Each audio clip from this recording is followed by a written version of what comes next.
Draws had counted garbage for 40 years. His 6 legs carried him through mountains of broken technology every day, and his compound eyes saw only numbers. Weight, volume, resale value. When an item scored 0 on all 3, it went into the compactor. Simple.so when he found a small human sitting cross-legged among the waste piles. He felt his antennae twitch with annoyance. This area is restricted. He clicked in Standard Galactic. Where are your parents? The girl looked up at him. She was perhaps 7 years old by human counting, with dark hair tied in messy knots and eyes that seemed too large for her face. In her hands, she held a cracked data slate that Draws had marked for destruction that morning. My dad is fixing engines, she said. What is wrong with this one? Screen is cracked. Memory core is corrupted. Battery is dead. Draws rattled off the failures without thinking. It has no value, but it still has all its pieces. Draws did not understand the statement. Pieces meant nothing if they did not function. He was about to call station security when the girl's attention shifted to something behind him that a maintenance drone sat in the pre-compaction bin. Its single optical sensor was dark, and one of its hover plates had been crushed. The drone had stopped working 3 days ago, and no one had bothered to repair it. Repair costs exceeded replacement costs. Simple math. Can I have him? The girl asked. Him, the little robot. Draws made a sound that translated roughly as laughter. That unit is scheduled for destruction. It has no resale value and cannot be repaired within acceptable cost margins. But I do not want to sell him. This confused Draws further. The girl walked past him and climbed into the bin, wrapping her small arms around the broken drone. It was nearly as big as she was. What are you doing? Draws demanded. Taking him home. That is theft of station property. The girl looked at him with those 2 large eyes. But you said he has no value. How can I steal something worthless? Draws had no answer for this. His species processed the universe through economics. Value determined everything. But this small human had found a gap in his logic, and it made his thorax itch. He let her take the drone. Then he filed a report. Administrator Rena read the report twice. She was Kethery, tall and graceful, with pale blue skin and 4 arms that moved independently when she was thinking hard. Right now, all 4 were tapping on her desk. A child stole garbage, she summarized. Technically, yes, Draws confirmed. And you let her. She made a valid argument regarding the item's lack of value. Rena dismissed him and pulled up the personnel files for recent arrivals. She found what she was looking for quickly. Ben Ward, human, salvage engineer. Single father. His daughter's name was Lily. Rena visited their quarters that evening. The space was small and cluttered with tools. Ben Ward was a tired-looking man with grease on his hands and worry in his eyes. He apologized repeatedly for his daughter's behavior. She does not mean harm, he explained. Ever since her mother passed, she collects things. Broken things. She says they need help. Rena looked past him. In the corner of the room, Lily sat on the floor with the stolen drone. She had already opened its maintenance panel and was studying its insides with intense focus. The drone cannot be repaired, Rena said. Our technicians assessed it. The hover plate damage corrupted its primary logic board. Ben nindied sadly. I will tell her. But Lily spoke without looking up. The logic board is fine. The corruption is in the secondary relay. Someone installed it wrong a long time ago. It finally broke. Rena's 4 arms stopped moving. What did you say? Lily pointed inside the drone's open chest. See? This wire goes to the wrong place. If you move it here, the board can talk to the hover plate again. But the plate is still broken. I need a new one. Ben looked embarrassed. Lily, you cannot just guess at things like this. I'm not guessing. The girl finally looked up. He told me. Who told you? Pip. Lily patted the drone's dark sensor. That is his name now. Rena left the quarters feeling unsettled. She was a scientist before she became an administrator. She believed in data and evidence. But something about the girl's certainty made her uneasy. That night, she reviewed the maintenance drone's diagnostic history. It took her 2 hours to find what she was looking for. 3 years ago, a technician had replaced a secondary relay during routine maintenance. The installation report showed no errors. But when Rena compared the relay's wiring diagram to the original specifications, she found a discrepancy. The wire was in the wrong place. Exactly where Lily had said. Rena sat back in her chair. The girl had seen the problem in minutes. A problem that 3 years of diagnostics had missed in the Ward family's quarters. Lily worked until her eyes grew heavy. She had found a damaged hover plate in the garbage bins earlier. It was from a completely different model of drone, built by a completely different species. The parts were not compatible, but Lily did not think about compatibility. She thought about what the pieces wanted to be. She fell asleep on the floor, one hand resting on Pip's cold sensor. Sometime in the deepest part of the night, that sensor flickered once with faint blue light. Then it went dark again. Lily smiled in her sleep.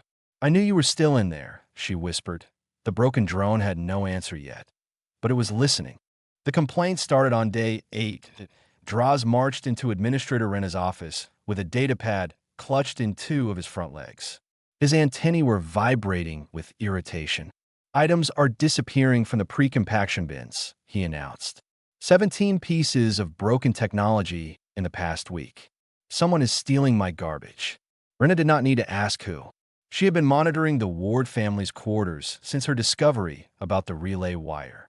The sensor logs showed Lily making frequent trips to the disposal sector, always returning with her arms full. "I will handle it," she said. But before she could investigate, something remarkable happened that a maintenance drone appeared in the station's central corridor. It moved smoothly through the crowd of aliens, its hover plate humming with quiet efficiency. Its single blue optical sensor swept back and forth, observing everything with what could only be described as curiosity. Workers stopped and stared. This drone model had been discontinued years ago. More importantly, this specific drone had been scheduled for destruction 8 days prior. Pip had come back to life. Rena found Lily in an unused storage closet near the residential quarter. The girl had transformed the space into a workshop. Broken devices covered every surface. Tools of various sizes hung from hooks on walls. And Pip hovered at Lily's shoulder like a loyal pet. "You repaired the drone," Rena said. It was not a question. Lily looked up from the cracked data slate she was working on. The same one Draws had found her holding on the first day. Pip repaired himself mostly. "I just showed him how." Rena's scientific mind struggled with this statement. Drones did not repair themselves. They lacked the programming for self-modification. She approached Pip slowly and ran a diagnostic scanner over his frame. The results made no sense. The drone was operating at 112% of its original specifications. Its hover plate was a hybrid of 3 incompatible technologies, yet they worked together perfectly. Its logic board showed no sign of the corruption that should have destroyed it. "How?" Rena whispered. Lily shrugged. "He wanted to wake up. I just helped." Word spread through the station faster than Rena could contain it. A human child had repaired an irreparable drone. The story grew with each telling. By the end of the day, aliens were whispering about magic. The first visitor arrived the next morning that he was a Kethri dockworker named Seth. His 4 arms were massive from years of loading cargo, but his eyes were soft with hope and fear. He carried a small pendant on a delicate chain. "My grandmother gave this to me," he explained to Lily. "It translates her native language. She died before I learned to speak it. Now, the pendant is broken, and I cannot hear her words anymore." Lily took the pendant carefully.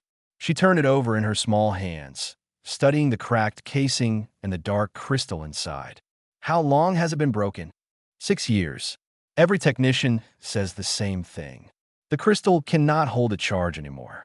The translation matrix is corrupted beyond recovery.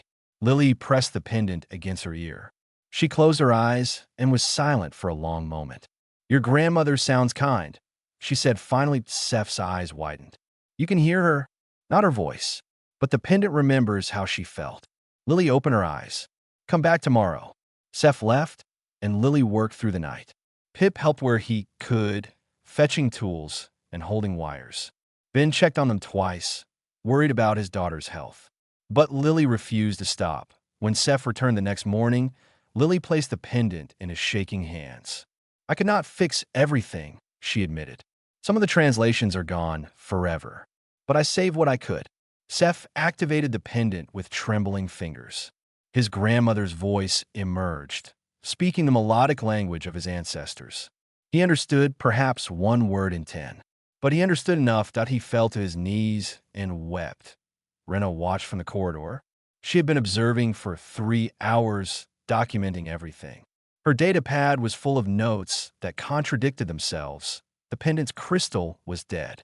Every scan confirmed this. Yet the pendant worked. The translation matrix was corrupted. Yet the words emerged clearly. The technology was impossible. Yet Seth's tears were real. That evening, Rena composed a report to regional authorities. She wrote and deleted the same paragraph 15 times before settling on simple words. The human child appears to possess an unexplained aptitude for restoration. Recommend observation. Possible anomaly. She sent the report and waited in the storage closet workshop. Lily finally slept. Pip hovered nearby, his blue sensor watching over her like a guardian. Around them, dozens of broken devices waited patiently on the shelves. They had been called junk. Worthless. Unrepairable. Every one of them had been sentenced to the compactor, but Lily did not see junk. She saw pieces that wanted to be whole again. She saw machines that remembered what they used to do. She saw things that were waiting, just waiting for someone to listen. And somewhere on the station, in quarters both large and small, aliens held their breath. They had heard about the human child who talked to broken things. They wondered if maybe, just maybe, she could hear what their broken things were saying too. The line would start forming by morning. 37 beings waited outside the storage closet when Lily woke up. They stood in a line that curved down the corridor and around the corner. Kethri traders with 4 arms full of broken goods. Malvec merchants carrying cracked shells and silent devices. Species Lily had never seen before, holding objects she could not name. All of them had heard the stories. All of them had something broken that mattered. Ben stood at the door, looking overwhelmed. Lily, maybe we should tell them to come back later. But Lily was already walking toward the first person in line. She looked up at a Kethri female holding a small box that beeped weakly. What is wrong with it? Lily asked. It is a medical scanner, the female said. It diagnosed my illness 10 years ago. It saved my life. Now it cannot even power on properly. Lily took the box and pressed it against her chest, listening. After a moment, she nodded. Its heart is tired. I will let it rest while I fix the other parts. She disappeared into her workshop. Pip followed, beeping cheerfully. Ben watched his daughter go. Then he looked at the line of waiting aliens and sighed. She is only 7 years old. She needs to eat. She needs to sleep. Administrator Rena appeared beside him. I have arranged for meals to be delivered, and I posted a schedule. No more than 10 visitors per day. You're helping her. Rena's 4 arms crossed in what Ben had learned was a gesture of uncertainty. I am observing. There is a difference. But even Rena could not deny what happened over the following weeks. Lily repaired a navigation core that 3 certified engineers had declared dead. She restored a water recycler using parts from a children's toy. She fixed a communication relay by replacing its central processor with a music chip, and somehow the relay worked better than before. None of it made sense. Technicians examined her repairs and found them structurally sound, but logically impossible. The parts should not fit. The systems should not function. The technology should not work. But it did. Lily asked for no payment. When grateful aliens offered credits, she shook her head. Just bring me more broken friends, she said. And they did. Mountains of them. Her workshop expanded into a proper space. Ben converted an entire cargo bay with Rena's permission. Shelves lined the walls, filled with devices waiting for attention. Pip patrolled the aisles like a dutiful assistant, categorizing items by some system only he and Lily understood. But not every repair was about technology done the 33rd day. A young Malvec child approached Lily's workshop. She was small for her species, with soft brown chitin and trembling legs. In her arms, she carried a crystal that had been shattered into a dozen pieces. Can you fix it? The child asked in barely audible words. Lily looked at the crystal fragments. What is it? It is my mother's memory crystal. She died last year. The crystal holds recordings of her voice, her face, everything about her. I dropped it. The child's voice broke. Everyone says the memories are gone forever. Lily took the pieces carefully. She spread them on her workbench and studied them for a long time. The fractures were severe. The storage lattice inside had been disrupted in ways that should have erased everything. She worked through the night.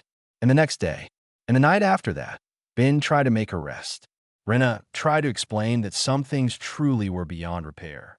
But Lily kept working, and sometimes Ben caught her crying quietly as she pieced the fragments together. On the fourth morning, Lily emerged from her workshop. Her eyes were red and tired, but she was smiling. She placed the restored crystal in the young Malvec's hands. "I cannot save all of it," she admitted. "Some memories were too damaged. But I found something." The child activated the crystal with shaking appendages. The hologram appeared. A Malvec female, older and kind-faced, looking directly at the recorder. She spoke 3 words in her native language. The translation came a moment later. "I love you." The child collapsed, sobbing. Other Malvec in the area gathered close, supporting her. The voice from the crystal was unmistakable. The emotions were real. A mother had reached across death to speak to her daughter one final time. Lily walked back to her workshop, Pip at her side. Behind her, she could hear the Malvec family weeping together. It was the sound of grief and joy mixed into something new. Rena stopped Lily at the door. "How did you do that?" The crystal remembered, Lily said simply. "Crystals are good at remembering. You just have to ask nicely." That night, Draws came to the workshop. He had avoided Lily since their first meeting, embarrassed by his initial dismissal of her abilities. But now he stood in the doorway, holding something wrapped in old cloth. Lily looked at the bundle. "What is it?" Draws was silent for a long moment. Then, slowly, he unwrapped the cloth. Inside was a music box. It was ancient, made of materials that no longer existed. Its surface was scorched and cracked. Its mechanism was crushed almost beyond recognition. "My home world was destroyed in a war," Draws said quietly. "This is all I have left. I have carried it for 40 years. I never had the courage to try fixing it." Lily reached out and touched the broken music box. She closed her eyes and listened. When she opened them again, there were tears on her cheeks. "I can try," she said. For the first time in 4 decades, Draws allowed himself to hope. The cruiser appeared without warning, dropping out of hyperspace like a knife cutting through silk. It was massive, painted in the cold white and gold of the Galactic Union's Enforcement Division. Within an hour, Counselor Veth walked through the station's main corridor with 6 armed guards and a team of scientists. He was tall even by Ketheri standards, with skin that had faded to pale gray from decades spent in sterile government buildings. His 4 arms were folded behind his back in a pose of permanent authority. Rena met him at the entrance to the residential quarter. "Counselor, we were not expecting an official visit. Your reports reached my office 3 weeks ago," Veth said coldly. "A child performing impossible repairs. Technology functioning beyond its specifications. You expected us to ignore this. I expected a request for additional information, not a military escort." Veth's expression did not change. "Show me the child." They found Lily in her workshop, working on Draz's music box. She had disassembled it completely, spreading the broken pieces across her table like a puzzle. Pip hovered nearby, holding tools ready. Veth studied the scene in silence. His scientists began scanning immediately, running instruments over every surface. The guards positioned themselves at all exits. "You are Lily Ward," Veth said. Lily looked up at him. She did not seem afraid, only curious. "Yes. Are you broken too?" One of the guards made a sound of surprise. Veth silenced him with a glance.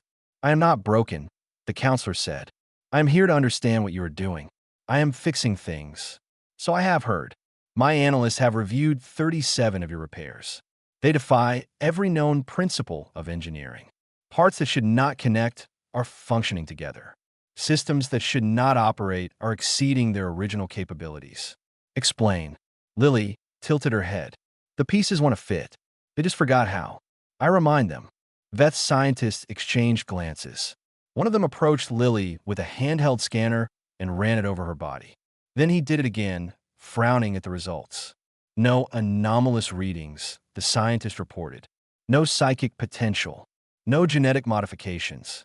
Brain activity is within normal human parameters. She is completely ordinary. Then how is she doing this? Veth demanded. N01 had an answer. They interrogated Ben next. The salvage engineer sat in a hard chair, while Veth's team asked question after question. Where was Lily born? What was her education? Had she shown any unusual abilities before arriving at this station? Ben answered everything honestly. Lily was born on Earth. She had never attended formal school due to her mother's illness and death. She had always loved broken things, even as a toddler. She brought home a dead bird once, Ben said quietly. She cried because she could not make it fly again. That was when she was 4. Veth listened without expression. You understand the situation is concerning. A human child with unexplained abilities represents a potential security risk. She fixes toys and translators, Ben said. How is that a security risk? Today it is toys. Tomorrow it might be weapons, or ship systems, or planetary defense networks. Veth stood. The safest course of action is relocation, a research facility where she can be properly studied. Ben stood too, his fist clenched. You're not taking my daughter anywhere. That was not a request. The word spread through the station within minutes. The counselor wanted to take Lily away.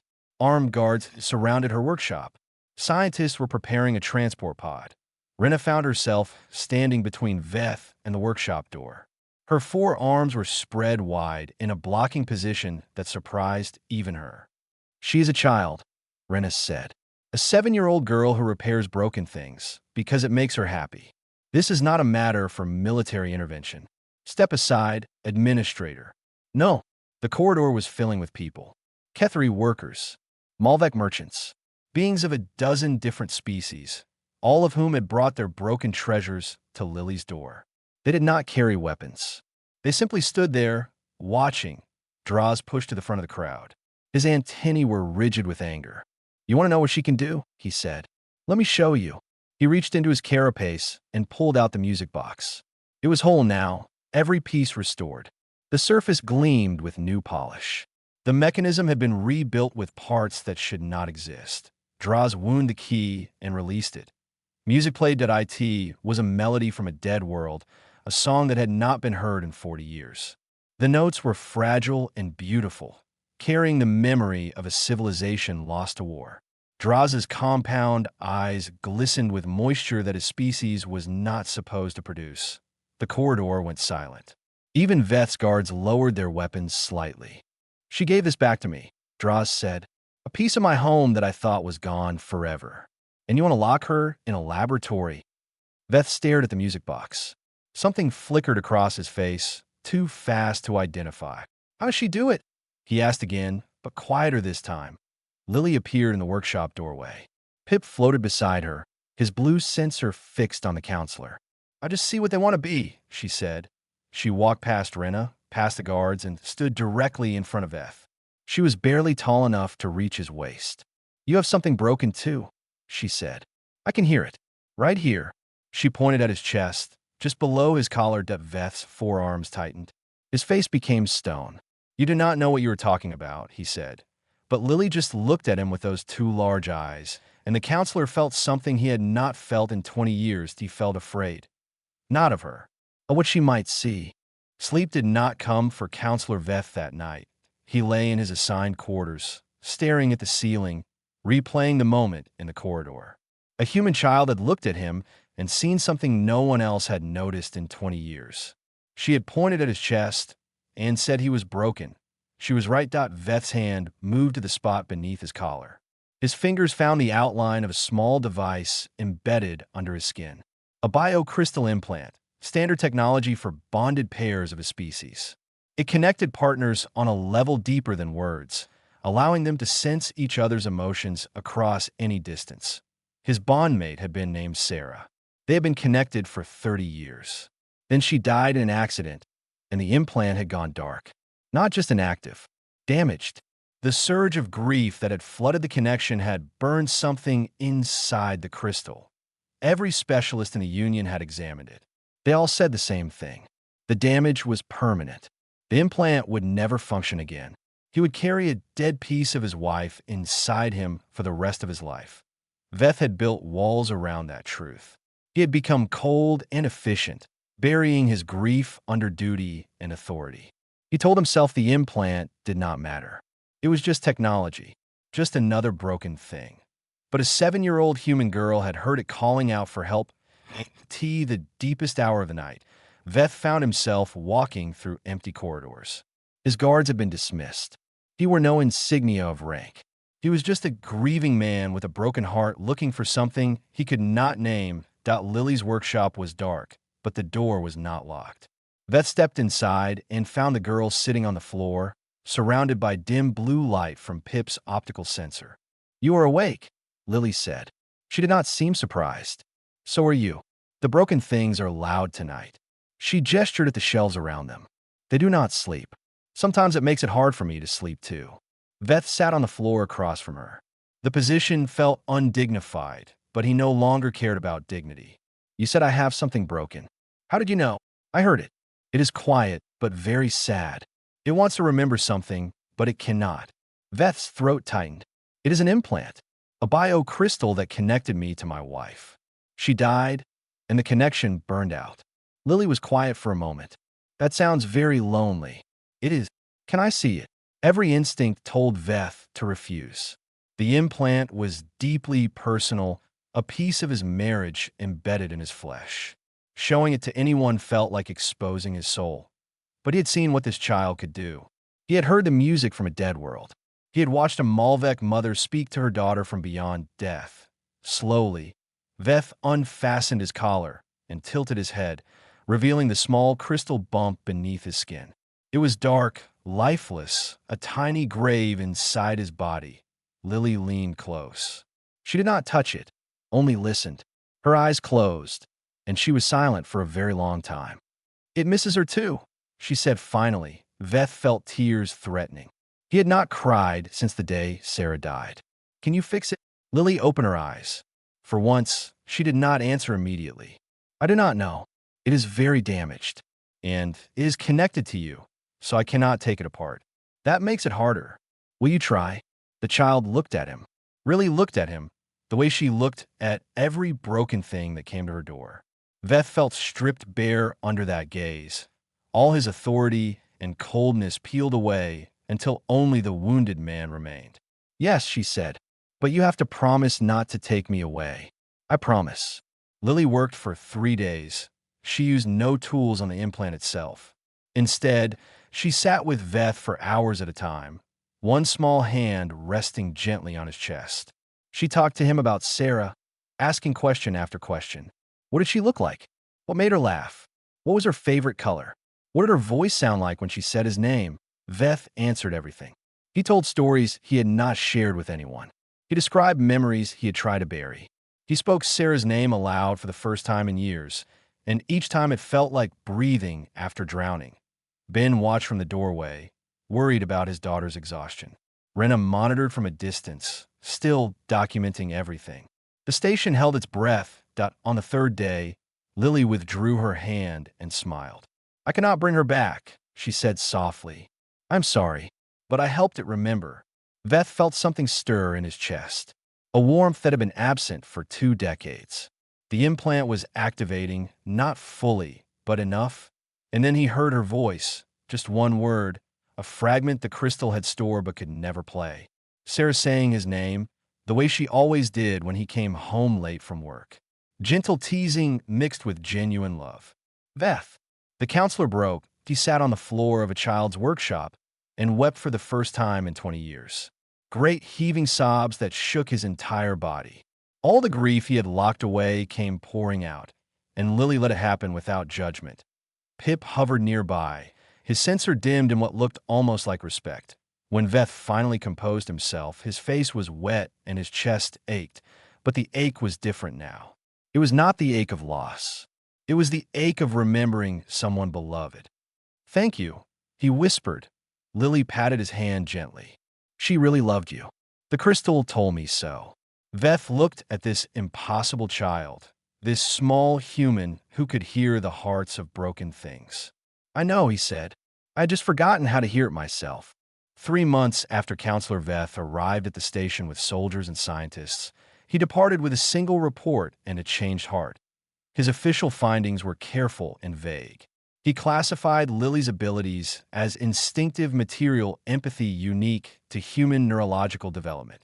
He recommended no further action beyond continued observation. He suggested that the Galactic Union had more pressing concerns than a child who fixed toys. In '01, and the government questioned it. Reports from remote stations rarely attracted attention unless they contained threats or opportunities. A human girl who talked to broken things was neither, but Veth knew the truth. Some things could not be explained, only accepted. Some miracles should not be studied, only witnessed. Relay Station Kura.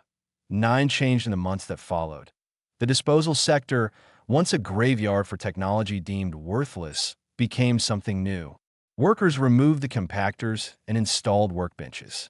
Lights replaced the dim industrial glow. Signs went up at the entrance, the restoration quarter. Beings from across the sector began sending their broken treasures. Packages arrived daily on cargo ships, each one labeled with careful descriptions and hopeful messages. A music player that belonged to a grandmother. A toy that a child had loved before it stopped working. A communication device holding the last message from a friend lost to war. Lily could not fix everything. Some damage was too severe. Some pieces were truly gone forever. She learned to say no gently, to explain that even she had limits, but what she could fix, she fixed. And more importantly, she taught others to see what she saw. Children came first. Young Ketheri and Malvek and beings of a dozen other species sat in her workshop and watched her work. They asked questions, and Lily answered with patience that surprised her father. The pieces remember what they used to be, she explained. You have to listen first. Then you help them remember. It made no sense to the adults who observed, but the children understood. Perhaps because children had not yet learned that broken things were supposed to stay broken. Draws became Lily's unofficial guardian when Ben was working. The old Malvek who had once called her a thief now followed her through the station like a protective shadow. His music box played every evening, filling the corridors with songs from a dead world. Rena requested permanent assignment to the station. Her reports to the Union grew shorter and vaguer over time.